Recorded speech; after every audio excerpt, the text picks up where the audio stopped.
Good afternoon students.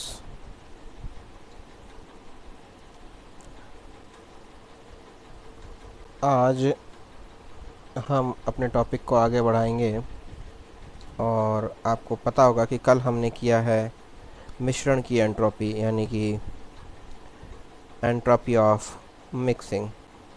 ये topic हम कल कर चुके थे, ठीक है। और इसके बाद में और भी हमने कुछ इसके अलावा टॉपिक्स किए थे। जस्ट ब्रीफ में मैं आपको थोड़ा सा एक्सप्लेन कर दूं। एक तो एंट्रोपी ऑफ मिक्सिंग किया था, देन हमने किया था general condition of for spontaneity and equilibrium. ये हमने ज़रूर कल किया था। वैसे आज हमारी क्लास जो है वो है हेल्महोल्ट्ज़ एनर्जी, गिब्स एनर्जी, इनसे रिलेटेड है, ठीक है। और उसके बाद में the condition of thermal equilibrium, ये भी हमने कल कर लिया था, ठीक है। थर्मल इक्विलिब्रियम की कंडीशन भी हमने देख ली थी, जिसमें हमने ये चीज़ देखी थी कि खैर उसको हम अभी डिस्कस नहीं करेंगे, वो कल हो चुका है।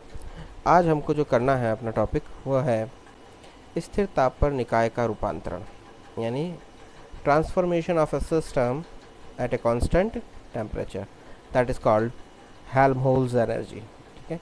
इसको हम कहते हैं हेल्महोल्ट्ज़ ऊर्जा, ठीक है। पेज नंबर 34 से हम आज ये स्टार्ट कर रहे हैं, हेल्महोल्ट्ज़ एनर्जी, ठीक। आज हमको हेल्महोल्ट्ज़ एनर्जी के बारे में पढ़ना है, गिब्स एनर्जी के बारे में पढ़ना है, और relation between Helmholtz and Gibbs energy ये भी हम आज करेंगे, ठीक है। तो चलिए हम स्टार्ट करते हैं। सबसे पहले है हेल्महोल्ट्ज़ एनर्जी। ये फॉर्मूला आपने कल देख लिया था। ये हम जानते हैं कि T D S is greater than और equal to D E plus D W, ठीक है। ये हम जानते हैं पहले से, ठीक। अगर मैं डी ई को इस तरफ लेके आऊँ तो ये क्या हो जाएगा, माइनस का हो जाएगा, यानी minus D E plus T delta S is greater than और इक्वल टू डी डब्ल्यू, ठीक है। और बिकॉज एट कांस्टेंट टेम्परेचर है, आप देखिए स्थिर ताप पर, the temperature is constant, so we can write T D S is equal to D T S, क्योंकि टेम्परेचर तो कांस्टेंट है तो डिफ्रेंशिएट ओनली क्या होगा, एंट्रोपी होगी, ठीक है।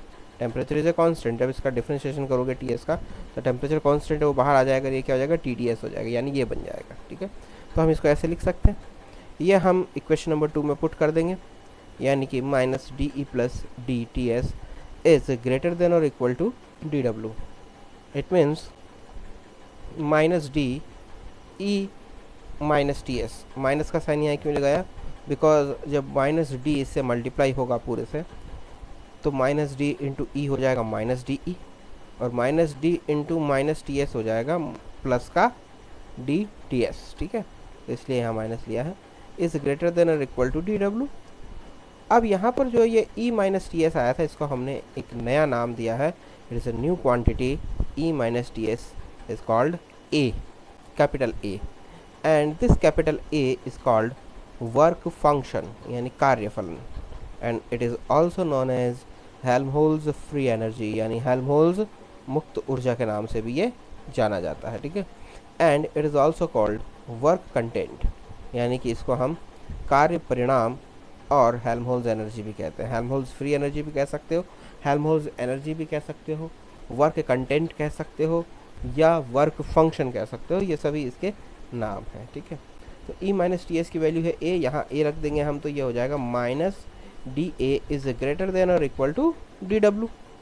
और जब हम फाइनाइट चेंज के लिए यानी परिमित परिवर्तन के लिए करेंगे तो क्या करेंगे, हम इक्वेशन नंबर 3 का समाकलन कर देंगे, यानी इंटीग्रेशन। और जब इसका इंटीग्रेशन होगा तो डी की जगह क्या आ जाएगा, डेल्टा, यानी negative delta A is greater than और इक्वल टू डब्ल्यू।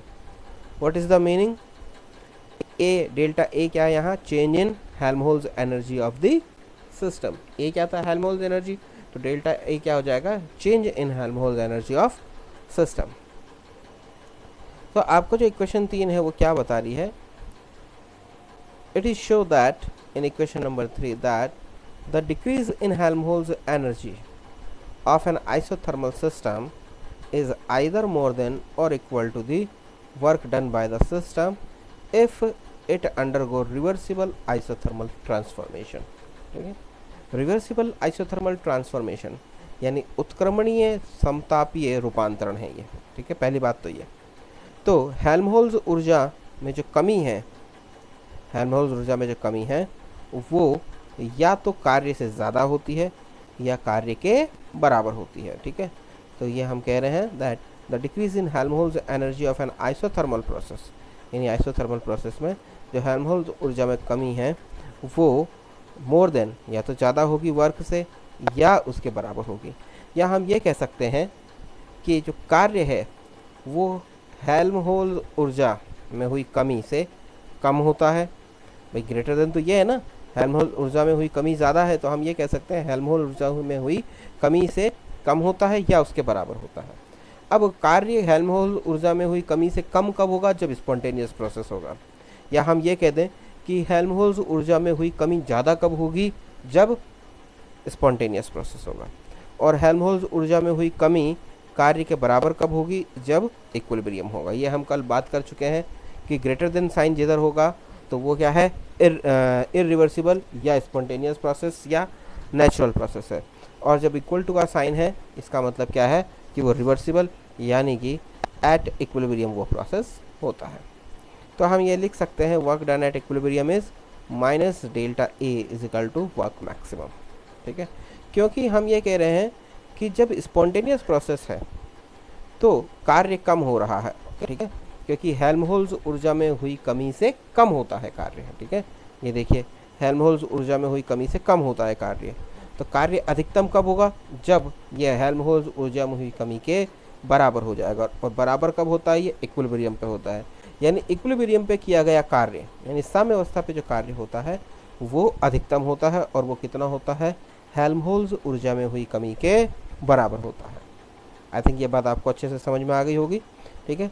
हिंदी में भी मैंने लिख रखा है कि किसी समतापी रूपांतरण में उत्पन्न कार्य, हम कार्य की बात कर रहे हैं, हेल्महोल्ट्ज़ ऊर्जा में हुई कमी के बराबर होता है अथवा उससे कम होता है। तो स्वतः परिवर्तिता जो प्रक्रम होते हैं, यानी कि जो स्पॉन्टेनियस प्रोसेस होते हैं, उनमें हेल्महोल्ट्ज़ ऊर्जा में हुई कमी से कम होता है कार्य। और साम्य अवस्था पर जो उत्पन्न कार्य होता है वो हेल्महोल्ट्ज़ ऊर्जा में हुई कमी के बराबर हो जाता है, ठीक है। इसका मतलब साम्य अवस्था पर जो कार्य उत्पन्न होता है वो अधिकतम होता है, ठीक है। तो साम्य अवस्था पर जो हेल्महोल्ट्ज़ ऊर्जा में जो कार्य है वो अधिकतम कार्य का परिमाण है, ठीक है। तो इस जो कार्य है, जो अधिकतम कार्य है, इस रूपांतरण में समस्त प्रकार के कार्य जो है निहित होते हैं, यानी कि ऑल टाइप ऑफ वर्क इसके अंदर होते हैं। अब हमने एक कंडीशन ली कि हम केवल एक एक्सपेंशन वर्क को ही कार्य माने, जैसे यानी डी डब्ल्यू की जगह हम केवल पी डी वी रख दें, तो इसको हम इक्वेशन नंबर 3 में रखेंगे क्योंकि यहाँ डब्ल्यू था। तो minus D A is greater than और equal to P D V and the volume is constant. यानी अब अगर पहले टेम्परेचर तो कांस्टेंट है, अब हम कह रहे हैं वॉल्यूम भी कांस्टेंट है, it means D V is equal to 0। तो हम ये कह सकते हैं minus D A is greater than और इक्वल टू 0। या फिर हम इसको ये लिख सकते हैं कि D A eight constant temperature and constant volume is less then और इक्वल टू 0, ठीक है। अब ये लेस देन 0 कब होगा? जब इरिवर्सिबल प्रोसेस होगा, यानी स्पॉन्टेनियस होगा। और इक्वल टू 0 कब होगा? जब इक्विलिब्रियम पे होगा। यानी हम ये कह सकते हैं कि स्थिर ताप और स्थिर आयतन पर किया गया कार्य जो है हेल्महोल्ट्ज़ ऊर्जा में हुई कमी जो है वो कितनी होती है? 0 होती है। कब? इक्विलिब्रियम पे। इक्विलिब्रियम पे हेल्महोल्ट्ज़ ऊर्जा में हुई कमी 0 होती है। और स्थिर ताप और स्थिर आयतन पे हेल्महोल्ट्ज़ ऊर्जा में जो है क्या होती है? कमी आती है, क्योंकि 0 से कम है तो हेल्महोल्ट्ज़ ऊर्जा में कमी आती है। और साम्य अवस्था पर हेल्महोल्ट्ज़ ऊर्जा कितनी होती है? 0 होती है। और 0 से कम होगी कब? इरिवर्सिबल में। देखिए वही लिखा है कि स्थिर ताप और स्थिर आयतन पर स्वतः परिवर्तिता प्रक्रमों में हेल्महोल्ट्ज़ ऊर्जा में कमी होती है। क्योंकि हेल्महोल्ट्ज़ ऊर्जा में कमी होगी क्योंकि delta A is less than 0 है, तो हम कह सकते हैं क्योंकि 0 से कम का मतलब क्या? माइनस आ जाएगा इधर, यानी हेल्महोल्ट्ज़ ऊर्जा में क्या होगी? कमी होती है, ठीक है। लेकिन नेगेटिव साइन क्या शो करता है? कमी हो रही है। पॉजिटिव साइन क्या शो करता है? वृद्धि हो रही है, क्योंकि ऊर्जा मिनिमम कितनी हो सकती है? 0, 0 से कम नहीं हो सकती। नेगेटिव साइन शो करता है कि ऊर्जा में कमी हो रही है, ठीक है। तो हेल्महोल्ट्ज़ ऊर्जा में कमी होती है। इन परिस्थितियों में अगर हम देखें कि ऊष्मागतिकीय साम्य अवस्था यानी उत्क्रमणीय प्रक्रमों में जो हेल्महोल्ट्ज़ ऊर्जा होती है वो कितनी होती है? न्यूनतम होगी। वो कितनी होगी? 0। भाई मिनिमम 0 हो सकती है, 0 होगी। और इरिवर्सिबल में तो क्या हो जाएगा? उल्टा जो इरिवर्सिबल कह दो या हम कहें कि वो स्पॉन्टेनियस प्रोसेस है, उनमें तो क्या होगी, हेल्महोल्ट्ज़ ऊर्जा में कमी होती है। और जो रिवर्सिबल प्रोसेस है, यानी जिनको हम कह रहे हैं कि जो साम्य अवस्था पे है, उनमें हेल्महोल्ट्ज़ ऊर्जा क्या होती है, न्यूनतम होती है। वो कितनी होती है, 0 होती है। ये देख लीजिए, ठीक है। यही चीज़ है यहाँ हमने इंग्लिश में लिख दी है। तो ये तो बात हुई किसकी, हेल्महोल्ट्ज़ एनर्जी की। इसके बाद में जो है हम बात कर रहे हैं स्थिर ताप और स्थिर दाब पर निकाय का रूपांतरण, वो हम बात करेंगे गिब्स एनर्जी की। देखिए ये था केवल स्थिर ताप पर, है ना, आपको याद होगा हमने देखा था स्थिर ताप पर निकाय का रूपांतरण, ठीक है। अब हम बात कर रहे हैं स्थिर ताप और स्थिर दाब, यानी दो चीज़ें हमने स्थिर कर दी हैं, ताप और दाब दोनों स्थिर। जब स्थिर ताप पर रूपांतरण होता है तो वो कहलाता है सिर्फ हेल्महोल्ट्ज़ एनर्जी, ठीक है। लेकिन जब स्थिर ताप और स्थिर दाब पर रूपांतरण होता है तो वो क्या कहलाता है, गिब्स एनर्जी, ठीक है।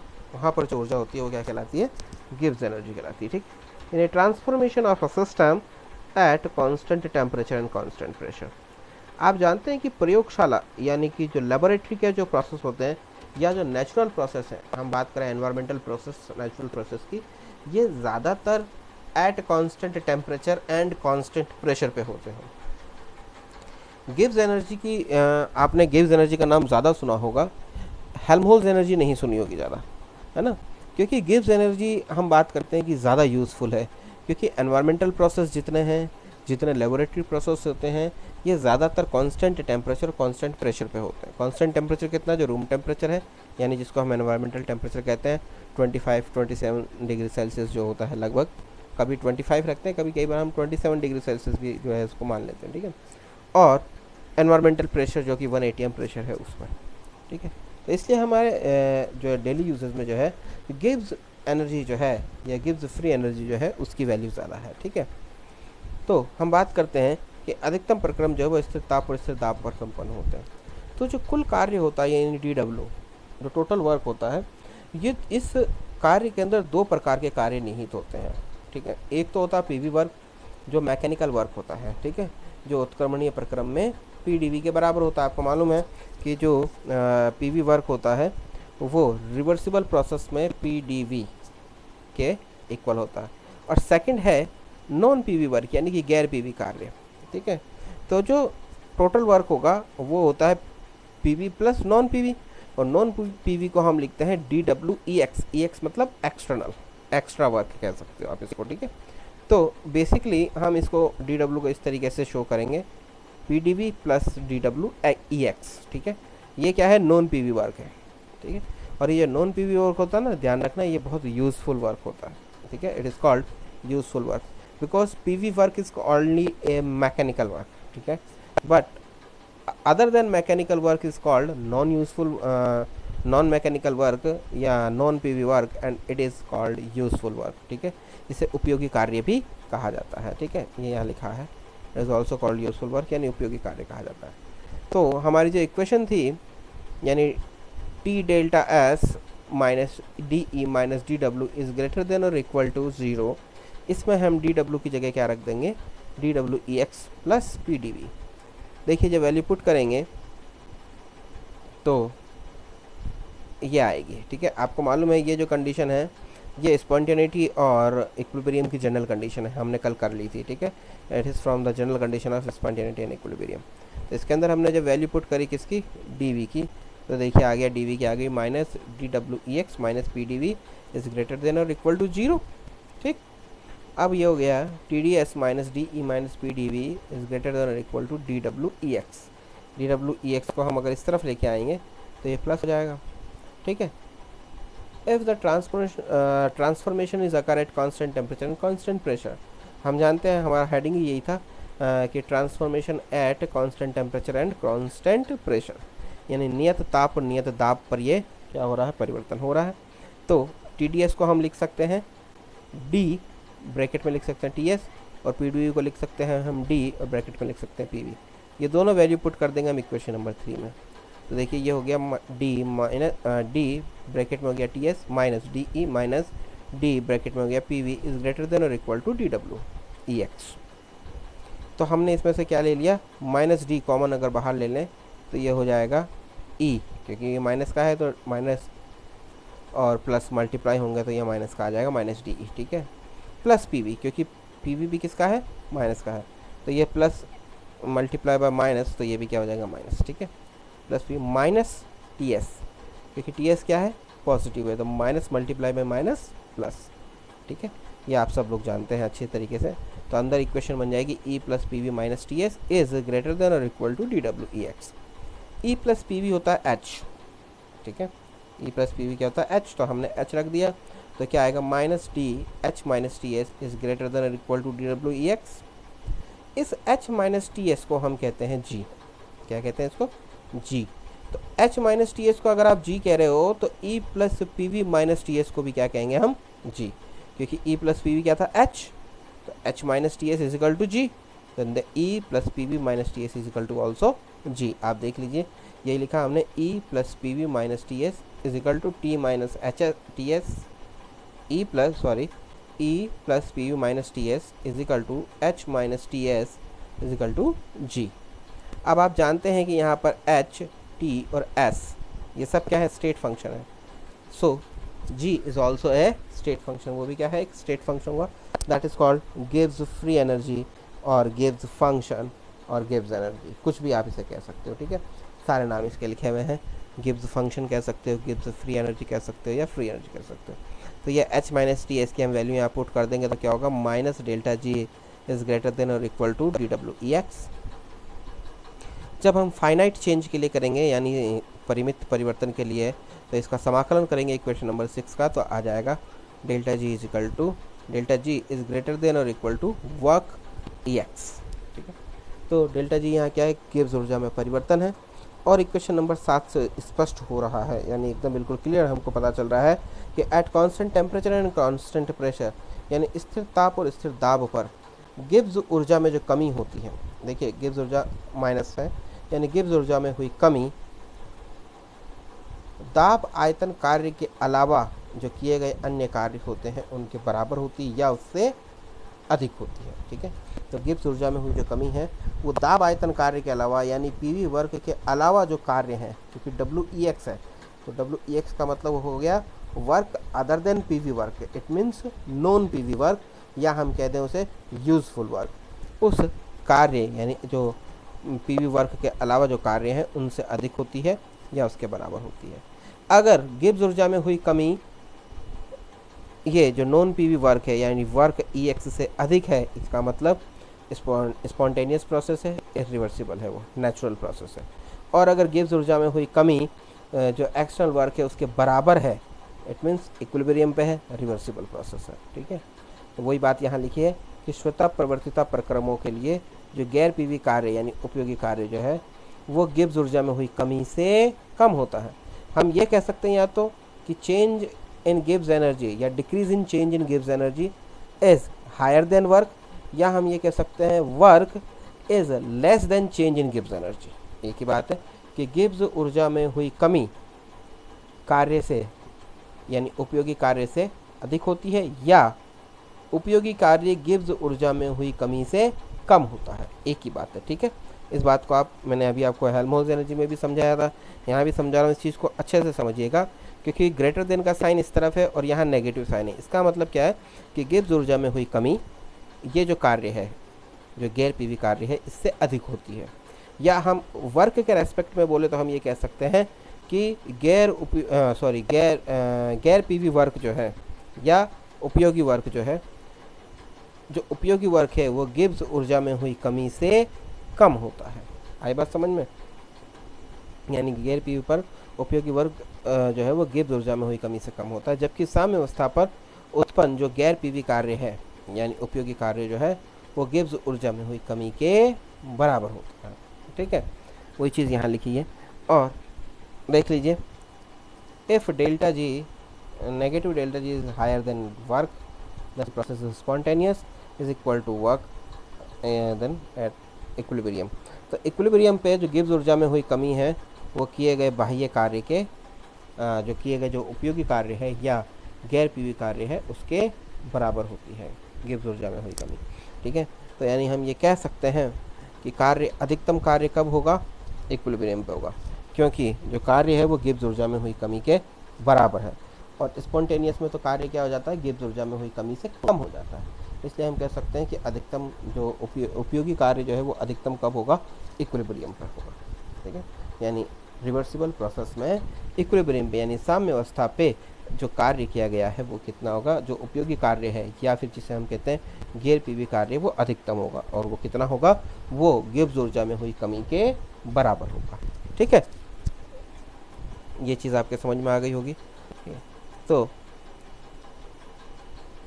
देन हम बात कर रहे हैं कि अगर हम कहें कि निकाय के जो रूपांतरण है यानी ट्रांसफॉर्मेशन है, इसमें कोई गैर पीवी कार्य नहीं किया गया है, यानी जो यूजफुल वर्क था हमारा, किसी भी प्रकार का कोई गैर पीवी कार्य नहीं किया गया। हो सकता है पीवी कार्य किया गया हो, पर कोई गैर पीवी कार्य नहीं किया गया। तो आप देखेंगे कि इक्वेशन में तो इस तरफ ओनली गैर पीवी कार्य ही आता है, यानी वर्क ई एक्स ही आया है।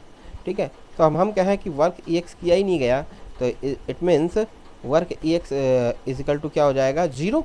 तो जो work E X is equal to zero हो जाएगा, यानी नॉन पीवी वर्क या useful work, work E X is equal to zero, it means minus delta G is greater than और इक्वल टू जीरो। या फिर हम ये कह सकते हैं delta G at constant temperature and pressure less than zero और इक्वल टू जीरो। ठीक है, देखिए ऐसा कब होता है, जब प्रेशर भी जीरो हो, सॉरी प्रेशर कांस्टेंट हो।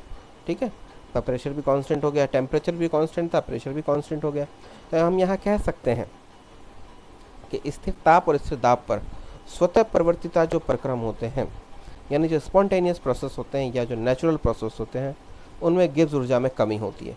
क्योंकि देखिए जीरो से कम, क्योंकि ग्रेटर देन है जीरो, जीरो से कम का मतलब क्या हो गया, गिब्स ऊर्जा में कमी हो गई। भाई जीरो से कम का मतलब क्या, नेगेटिव में जाएगा, जीरो से कम मतलब गिब्स ऊर्जा में कमी हो रही है। ठीक है, और जो साम्य अवस्था होती है यानी उत्क्रमण प्रक्रम होते हैं, जहाँ जो इक्विलिब्रियम पे होते हैं साम्य अवस्था पर, उनमें गिब्स ऊर्जा क्या होती है, न्यूनतम होती है। और वो कितनी होती है, जीरो होती है। ठीक, तो delta G at constant temperature and pressure is less than 0, it is called spontaneous process, and it is equal to 0, it is reversible process।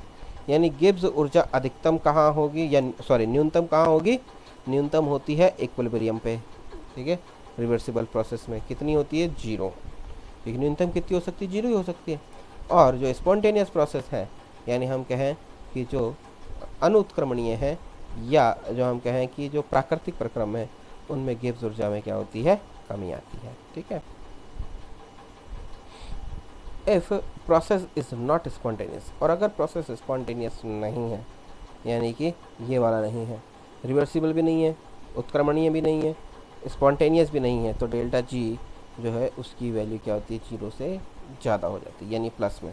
हम बात कर रहे हैं जब हमें कोई एक्सटर्नल वर्क, देखिए नेचुरल प्रोसेस जो होते हैं, जैसे बारिश का होना, झरने का ऊपर से नीचे गिरना, या जो जैसे कि उम्र होती है ना, पहले बचपन, फिर बड़ा होना, फिर वृद्ध होना, फिर मर जाना, है ना, या फिर जो हम बात करें किसी की भी आयु है, समय है, ये सब चीज़ें जो हैं क्या चल रहे हैं, इरिवर्सिबल है। यानी ये एक बार घटित जो हो गई चीज़ें, वो दोबारा उन्हें पीछे आप नहीं कर सकते, और ये अपने आप होंगी। स्पॉन्टेनियस मीन्स अपने आप हो रही हैं, है ना। जैसे एनर्जी हाई से लो की तरफ अपने आप जाती है ना।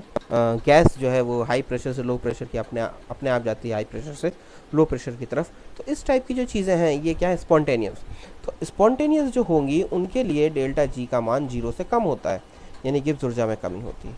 लेकिन हम कहें फॉर एग्जांपल पानी ऊपर से नीचे आप गिरा, लेकिन नीचे से ऊपर चढ़ाने के लिए आपको क्या करना पड़ेगा, एक्सटर्नल वर्क यानी कि बाह्य कार्य करना पड़ेगा। और जब बाह्य कार्य करना पड़ता है, एक्सटर्नल वर्क करना पड़ता है, तो इसके लिए जो है डेल्टा जी का मान जो है वो क्या होता है, जीरो से ज़्यादा हो जाता है, यानी कि गिव्स फ्री एनर्जी जो है वो क्या हो जाती है, पॉजिटिव हो जाती है। ठीक है, उस केस में गिव्स फ्री एनर्जी इज़ पॉजिटिव, और इसे हम कहते हैं they are not a spontaneous process, वो स्पॉन्टेनियस नहीं है।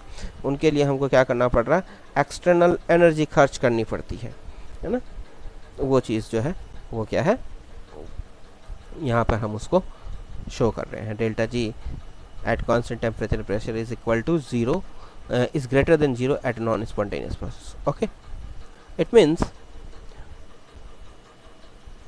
change in free energy is negative, then process is spontaneous or irreversible। अगर फ्री एनर्जी यानी गिब्स फ्री एनर्जी में जो चेंज हो रहा है वो नेगेटिव है, यानी कि 0 से कम है, तो प्रोसेस कैसा है, इरिवर्सिबल। अगर गिब्स फ्री एनर्जी में चेंज 0 है, यानी कोई चेंज नहीं हो रहा, गिब्स फ्री एनर्जी 0 आ रही है, न्यूनतम आ रही है, न्यूनतम किस में आती है, रिवर्सिबल प्रोसेस में आ रही है, ठीक है, और रिवर्सिबल में आती है, then the process at equilibrium और रिवर्सिबल, ठीक है। और अगर change in free energy is positive, यानी गिब्स एनर्जी में पॉजिटिव चेंज आ रहा है, मीन्स गिब्स एनर्जी इंक्रीज हो रही है, गिब्स फ्री एनर्जी क्या हो गई, उसमें वृद्धि हो रही है, तो इट इज़ नॉन स्पॉन्टेनियस, यानी कि ये जो है नॉन स्पॉन्टेनियस प्रोसेस होता है, ठीक है। देन ये यहाँ पर शॉर्ट में लिख दिया है मैंने, ठीक है। उसके बाद में आते हैं अपन relation between delta G and delta A, यानी कि डेल्टा जी और डेल्टा ए में जो संबंध है वो हम बताएंगे, ठीक है। आप जानते हैं delta G is equal to होता है एच माइनस टी एस, हम अच्छी तरीके से इसको समझ चुके हैं अभी, और ए होता है ई माइनस टी एस, ठीक है। आइसोथर्मल प्रोसेस है तो हम इसको लिख सकते हैं delta G is equal to delta H minus T delta S and delta A is equal to delta E minus T delta S. Equation 1 में से 2 को घटाएंगे तो देखिए क्या बनेगी, डेल्टा जी माइनस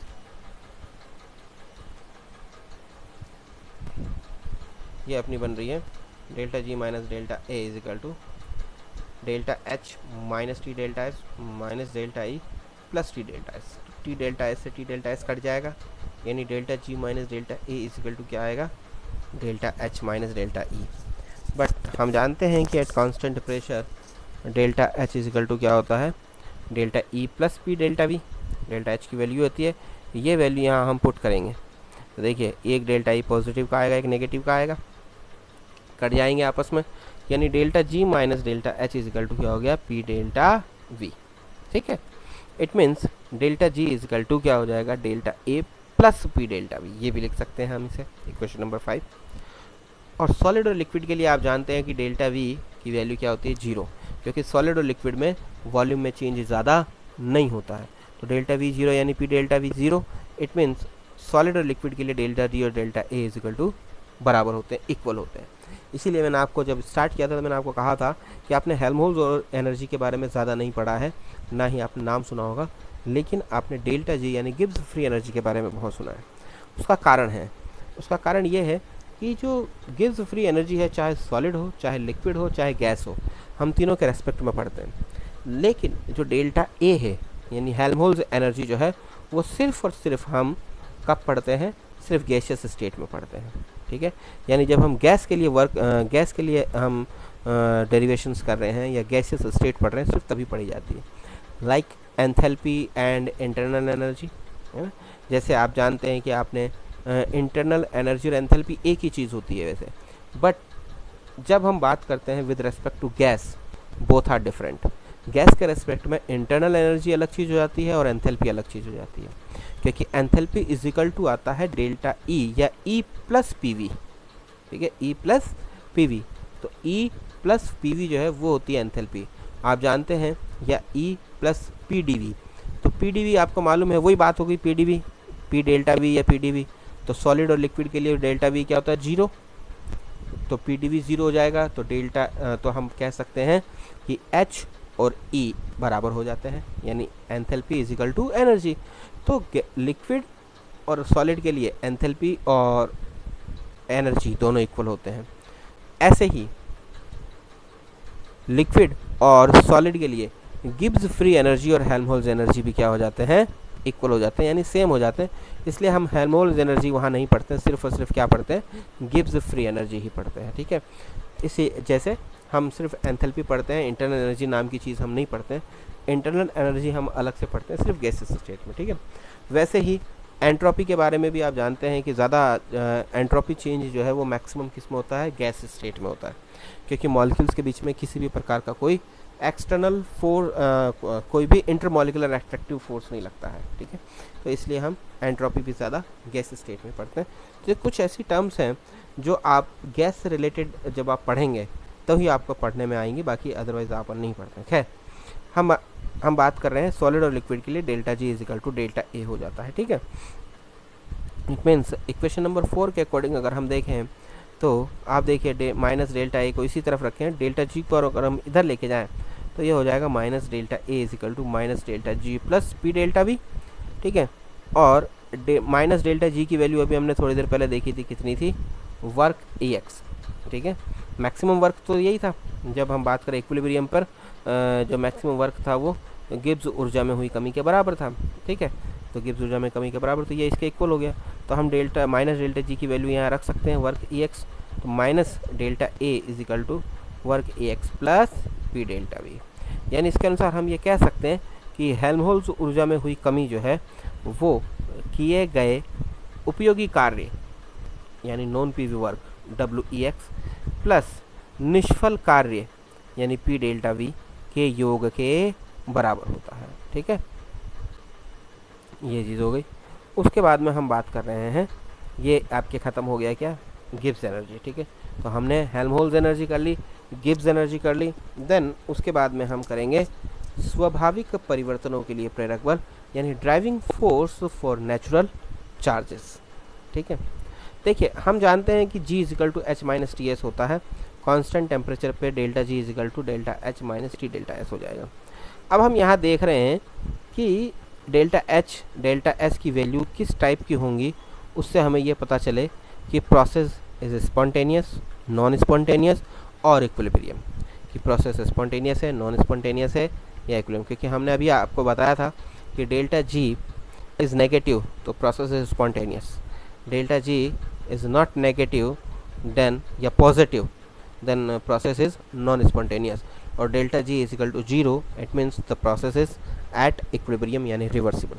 यानी इरिवर्सिबल की दो कंडीशन है, इरिवर्सिबल की दो कंडीशन है। पहली कंडीशन है कि delta G is negative, negative means spontaneous, irreversible है।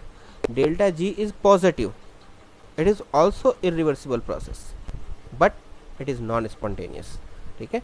तो ये आप ध्यान रखिएगा।